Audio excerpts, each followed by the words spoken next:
It's Tuesday, May 18th, 2021, and the morning edition is live. On today's show, Hands for Hunger creates one of the country's first food pantries. Tourists react to the CDC's ease restrictions on masks. And our men's national beach soccer team in action. So let's start the morning off right.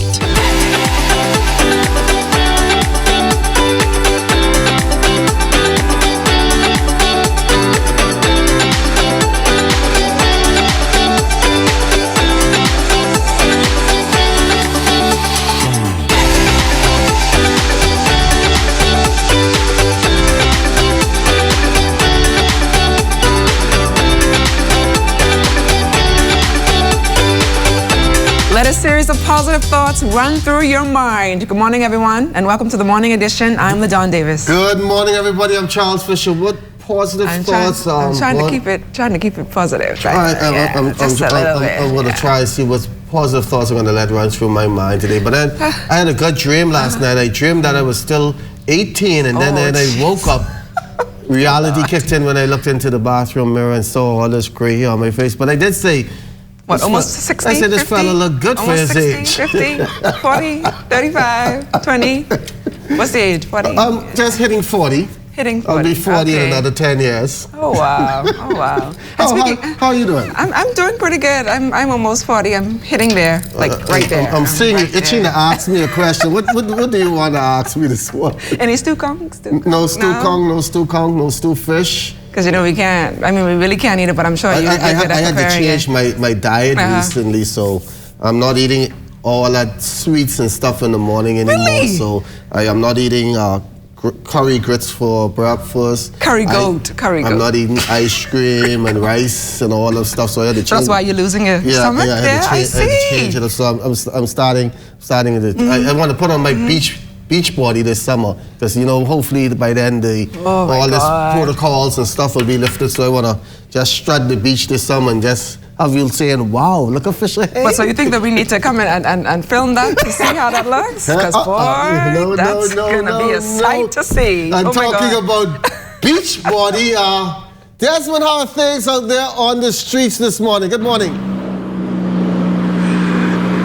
Charles and LaDon, cloudy and breezy out here at the R. Bailey Park near Marathon. And I'm also going to get my beach body together, Charles. So we're going to be head-to-head in competition, all right? Going to keep that with you, all right? Joining me live on the broadcast this morning, I have Constable Prince Dean Jr. joining me on the traffic broadcast.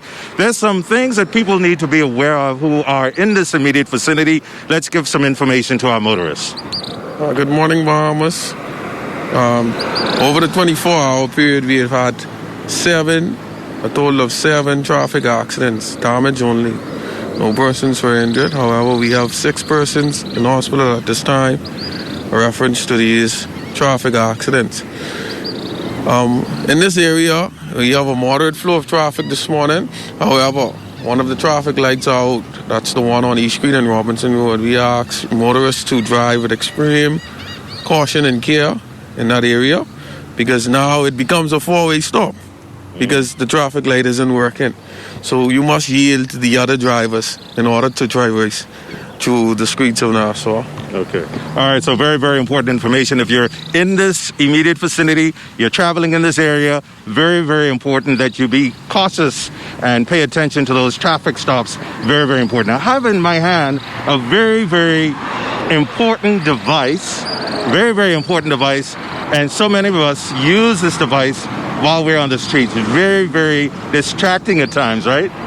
Yes, it is very distracting at times.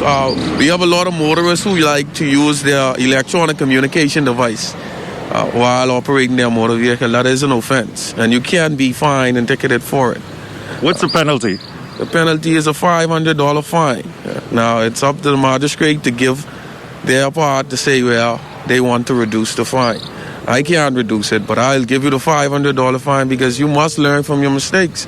Yes, you definitely. $500, that's a hefty fine. All right, so we're here at the traffic stop, R. Bailey Park, Marathon. Charles, back to you in the studio. Taking a look at the weather on the outside, 75 degrees, that's what we are waking up to, partly cloudy. Winds east at 9 miles per hour, humidity 64%. A weakening frontal boundary in the vicinity of the central Bahamas will drift southeastwards and dissipate throughout tonight, while a building high-pressure ridge supports fresh breezes over the islands. For the northwest Bahamas, weather variably cloudy, warm and breezy with a few isolated showers and possible thunderstorms throughout tonight. Central and southeast Bahamas, weather partly cloudy, warm and breezy with scattered showers and isolated thunderstorms. High temperature today, 88 degrees Fahrenheit. Low tonight, 72. As for Wednesday, dark clouds, as you can see out there, will produce a very windy condition with shower temperatures 85 and 74 respectively. Thursday, very much the same, very windy with a shower 84 in the day, 73 at night. The nation's chief and member of parliament for Killarney, Prime Minister, the Most Honourable Dr. Hubert Minnis, tabling a number of documents in the House of Assembly Monday, including the proclamation of emergency, which provides for the state of emergency in the country to be extended for another 6 months. This as the country continues to grapple with a third wave of COVID-19. Despite the fact that a national vaccination distribution program is in progress, there remains a comparatively low percentage of fully vaccinated persons in the Bahamas.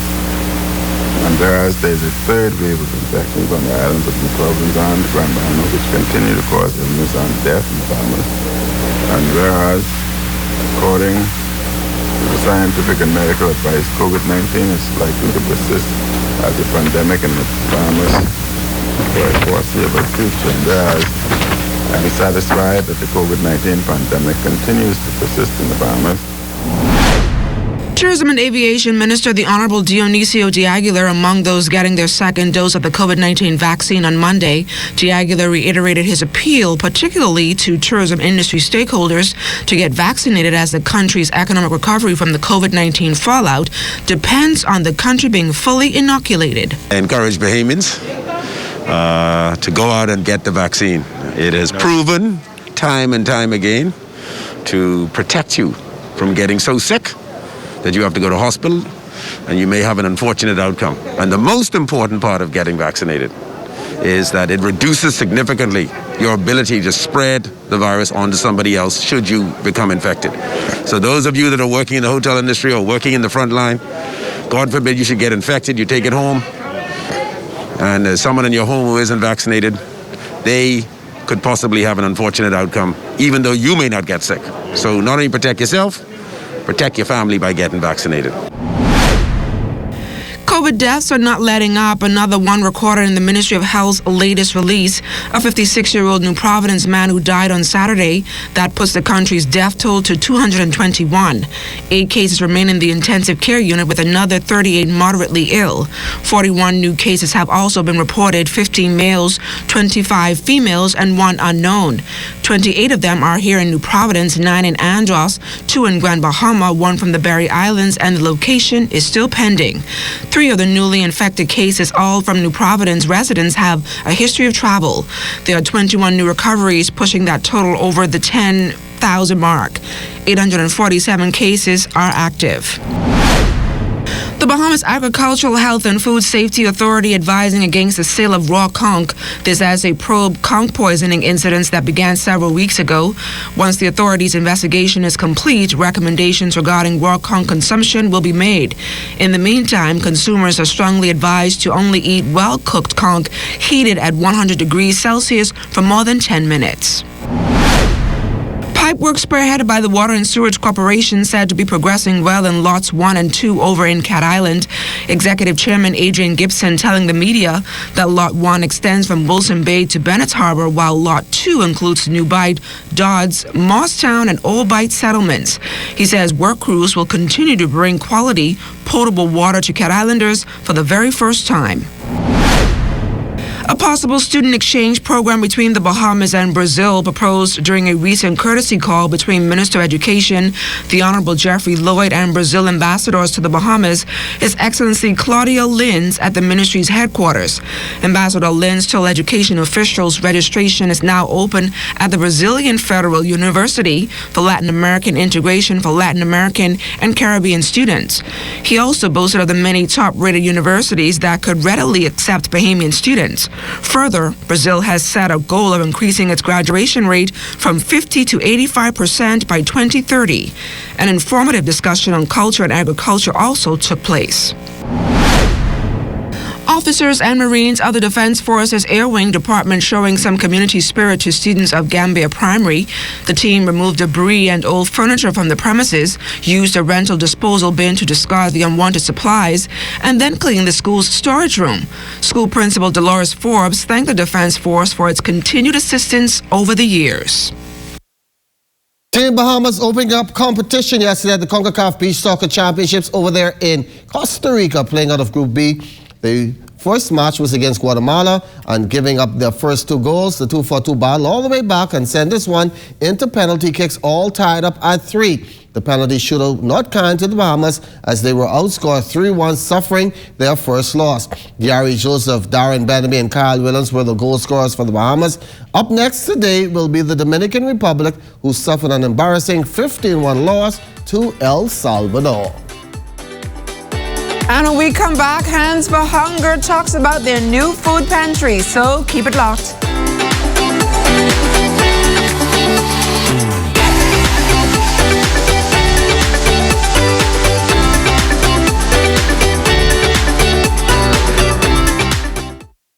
What I love most about working for the Bahamas tonight is that we don't only focus on New Providence. We cover the entire Bahamas. We have a team here in the northern Bahamas that is ready to bring you the stories, the people, and the news that matter to you. From point A to Z, from covering hurricanes to elections and everything in between.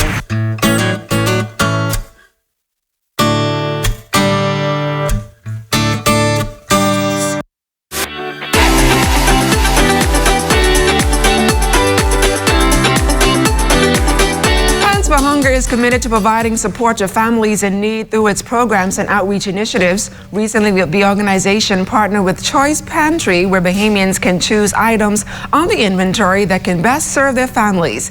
And this morning, we are joined by Executive Director Keisha Ellis, Ms. Ellis, welcome to the Morning Edition. Good morning. Thanks for having me. So, Ms. Ellis, for those who may not know, what is a pantry and why is it so crucial at this very time? Well, a food pantry is something I think that most people are familiar with. It is a place where you can go and get some grocery items or get food if, your family is suffering from food insecurity. And what is the actual process for persons seeking assistance at the pantry, and how do they collect the items? Right, so even though pantries aren't new in the Bahamas, the kind of pantry that Hands for Hunger has launched is new. So we have a client choice food pantry, and what that means is that we will invite clients to come into our pantry and actually shop for the items that they need, just as they would in a shop or a convenience store. And how many families can you say you guys can accommodate? And what are some of the items, I guess, will you be distributing or giving to families who need it? Yeah, well, as a charity, everything that we do depends on donations. So we hope to be able to serve hundreds of families each week, but of course that depends on the amount of donations that we have. Right now, as a member of the National Food Distribution Task Force, we are serving the 3,600 people that we take care of for the task force through that pantry. So for right now, we're still focused on our task force clients, but once the task force ends, then we hope to be able to open it up to people throughout New Providence, not just those in our zone. And do you see this as a positive step to improving food security in this country amidst the pandemic? I would say that I see this as a necessary step. It's definitely positive, but as I think we all know and all understand, true food security really comes with longer term solutions, and kind of strategies in place to make sure that, everyone is in a better position. Ms. Ellis, thank you so much for joining us here on the Morning Edition and sharing that vital information with us. Thank you so much. All the best to you and your team. Thank you.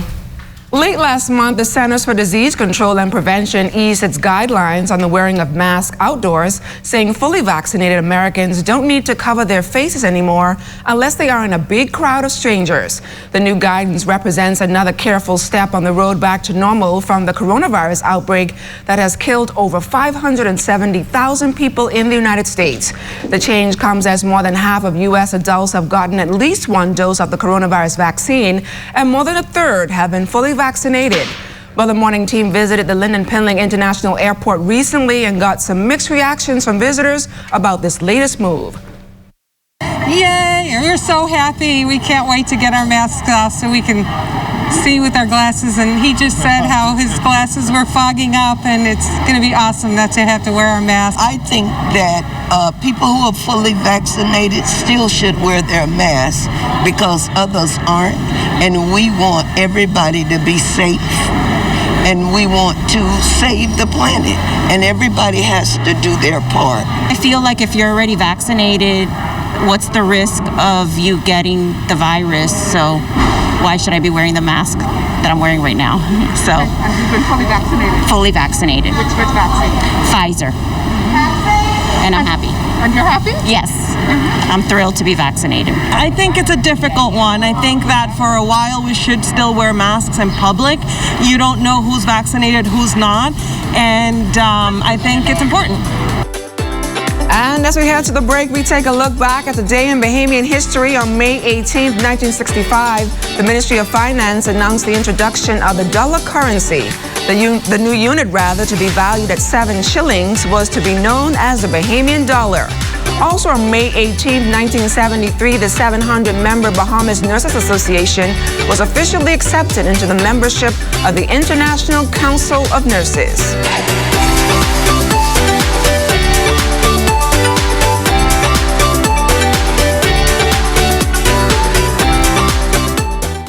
During this pandemic, it is our duty to ensure that all citizens, residents, and visitors are adhering to the COVID-19 safety protocol. Restaurants may operate utilizing curbside pickup, drive-thru, takeaway, or delivery. Any establishment who allows the entry of any person not wearing a mask is liable upon a summary conviction to a fine of $500.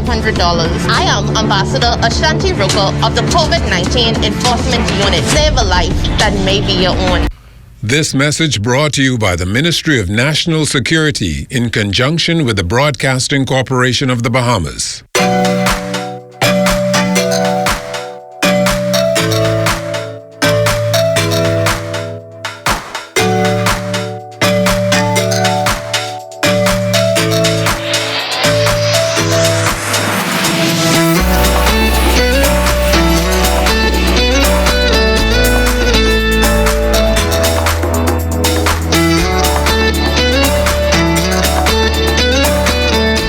As an artist, I travel all over the world, and I find inspiration all around me.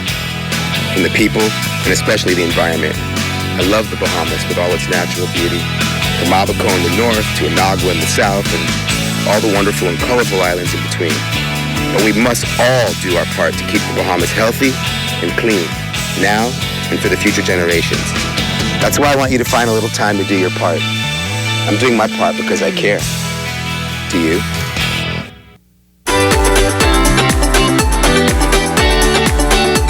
The NAIA Baseball Championships opened up yesterday. After suffering through a long rain delay, the Indiana Tech Warriors move on to the winners bracket with a 5-2 win over Olivet Nazarene. Grand Bahama native Yesu Singh led the Warriors with a perfect 3-for-3 game that included a home run, 2 runs batted in, and a stolen base. Singh and the Warriors play again this morning against the top-seeded Marion bracket, Oklahoma Wesleyan.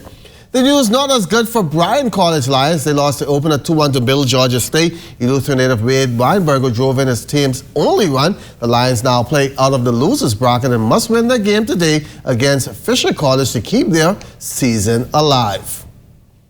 A young Bahamian back home following his first year of college playing Division I basketball. And as Jonathan Benson tells us, the success for this 6-foot, 180-pound guard took a lot of sacrifice, hard work, and dedication.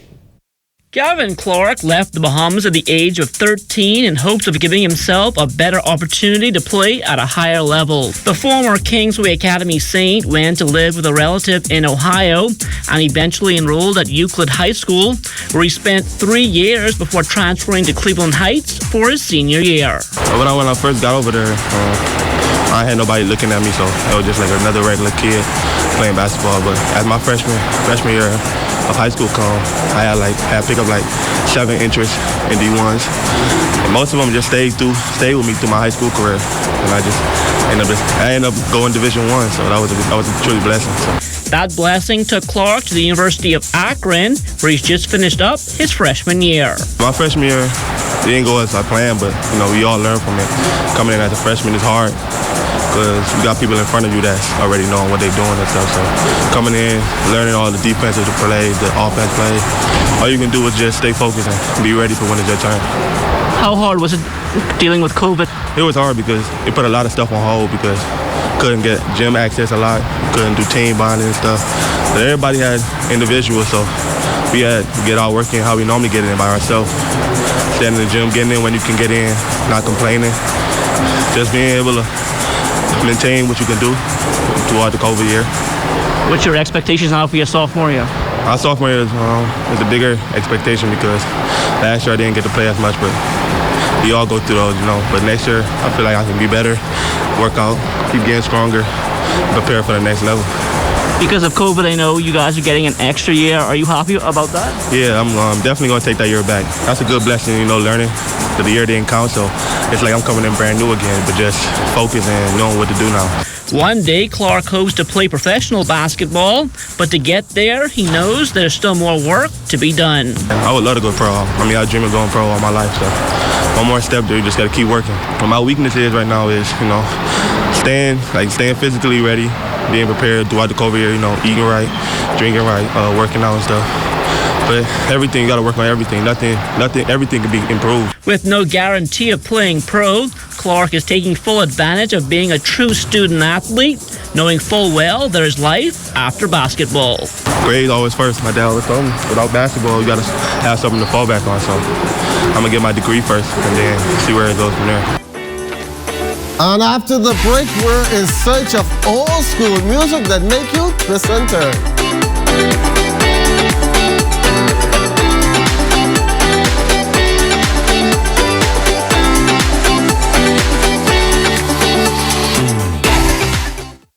Hepatitis is the inflammation of the liver, which is the organ responsible for filtering toxins from the body, producing bile for digestion, and producing proteins and clotting factors.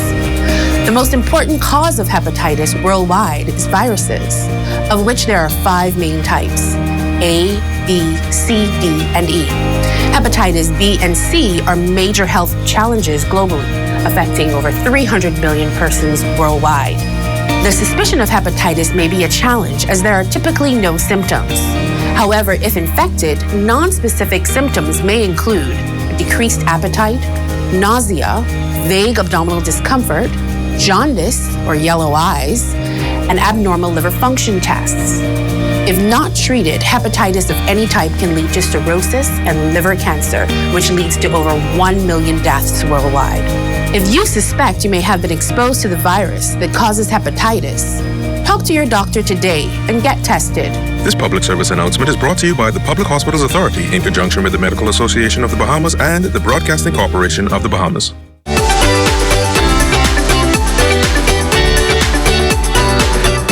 Law enforcement officer bids farewell to the Royal Bahamas Police Force. Assistant Superintendent of Police Andrew Hunter is retiring after 32 years of service to that organization. Desmond Saunders has more. It's a journey that began some 32 years ago. April 5th, 1989, Andrew Hunter joined the Royal Bahamas Police Force, serving with distinction in numerous roles. Hunter, who also celebrates his 60th birthday, recalls fond memories. One of the things that stand out to me is the fact that I was able to mentor many of the young people in the police force band. Everyone that you see is playing now is part of my mentorship program, including the present director of the band. My mentorship would have not been just to the police band. Many of the defense force officers, including the one that you see sang for me today, part of my mentorship program. And as you know, the prisoner of a band, part of my mentorship program. I would have been the supervisor that the customs officers would have come to for approval to start a customs corps band. And so all of these things have become the highlight of my activity, my career. But also to be able to assist in the family island development. Thanks to Mr. George, I was able to travel to every family island on a consistent basis, Long Island being the longest, then Exuma, to render every family island band started at the time was started by myself. Andrew's passion and love for music catapulted him in the national spotlight, playing an integral role in the world-famous Royal Bahamas Police Force Band. He was the assistant director of the Nassau Brass Band and a former member of the National Youth Orchestra. A special ceremony held in his honor at Wesley Methodist Church, Malcolm Road East. Family, friends, colleagues, and his wife paid tribute to the honoree. I want to give God all the services that I can. There are many services I miss because of beat retreats and special function and traveling and police band had to do. So I want to give God my utmost service at this time. I also want to spend some time with this beautiful lady and my son Sammy and to make sure that they are happy. I also want to be able to spend more time helping more people as often as I can. His wife, Sophia Hunter, now looking forward to this new chapter. I feel good to know that he could get more time to be with himself and do the things that he likes to do, you know. But for me, I still would have to work for a few more years before I retire. Andrew Hunter, educator, national builder, husband, musician, and Christian minister. The journey continues. For all you old school music lovers looking for that song that made you twist and turn, I think I may have found a place for you to get it. It's a small store located right on Wolf Road, and if you are not into music or the old school type, you may not notice. Sydney's Record Store has been in existence for more than 30 years. It's more than a music store. It's a historical museum. You young folks won't know about records. Yeah, we got 1,000 of them here, and about 3,000 albums in the back. Yeah, big records, and for 45. And there's more stuff in this, but I can't put them in here. I just keep them in the back of the store, all the records in the back. Plenty records there. Albums I have about. Lionel Richie, Kenny Rogers, and all that, but I have everybody I have plenty albums. Lou Rawls Classic is also here. So how does he keep them in such good playing condition? I know how to keep them, man. I clean up and do different things what I need to do. When I clean them with joy. Put joy in the water, clean them, put them back in the case. And that keeps them being in the play, stereo sound. There is also stock of cassettes. This, if you don't know, is what you call an 8-track. That was the thing there. 8-track. And then, it only have 4 tracks though. You only have 4 tracks, but it's still played. And get this, most of his customers are not the locals. Yeah, people come from all over the world, live records, still buy them. Even China and all, they come, and right here, they come here all the time. But what it does when they come looking for albums, I just go put them outside, and just get them a chair, and they just go through them. They saw me on the internet, taxi driver to bring them here, something like that there. So how was he able to accumulate all this treasure? I got a lot of stuff in the albums, Carters, when Carters went out, all of them. I got a lot of stuff in there. Then I have lawyers who have old albums. They just bring them by the box and drop them right there, because they know me. There is a record player here in good condition. Sometimes the young folks come in asking, what is this? Talk to them about it, and I play it so they can hear it. They ain't used to it, but I just try to bring them through so they can know what it is. The video projector. Video projector. Yeah. I keep them antique. People just come and ask when there is. The young people don't know nothing about it. But then they can explain it to them and stuff like that. You young folks don't know nothing but that. I was looking to see the jukebox and the other machine to put your coins in to get the records on it. No, I hang around a lot of You don't know nothing but that, right? Jukebox, you remember jukebox? Remember the cassette players? Yeah. And then the portable Walkman disc you put in your ear. Yeah. And you're walking to St. John's. You remember that? My old school days. Boy, it's how time flies, eh? Pretty much so. When you're having a lot of fun, Now they get these earbuds they put in the ear with no strings attached. Nothing. Boy, we just got some technology. And then they talking loud, you're trying to call them, they, and the English all break up. We could use some bad English on the set this morning. Greetings. That was some good music. I was listening. I wanted to get some music, man. Okay, I'm going to get you one of those records. You have a record player to play it on? Yeah, I have a record player. Okay, so I want to say some Bahamian. So you went out on the streets talking some bad things the other day. Yeah, man, that was bad. It was really, really bad. but I want you guys to see how the tourists were able to actually say some of those Bahamian dialect and Bahamian words. Have a look. Can you say mabay for me? Mabay. You must have want me daddy. Well, monkey foot. Child, I ain't for that.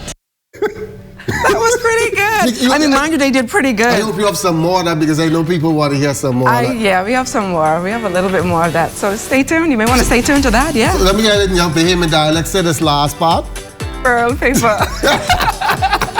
Pearl paper. Pearl paper. And coming up later on this evening, what we have it?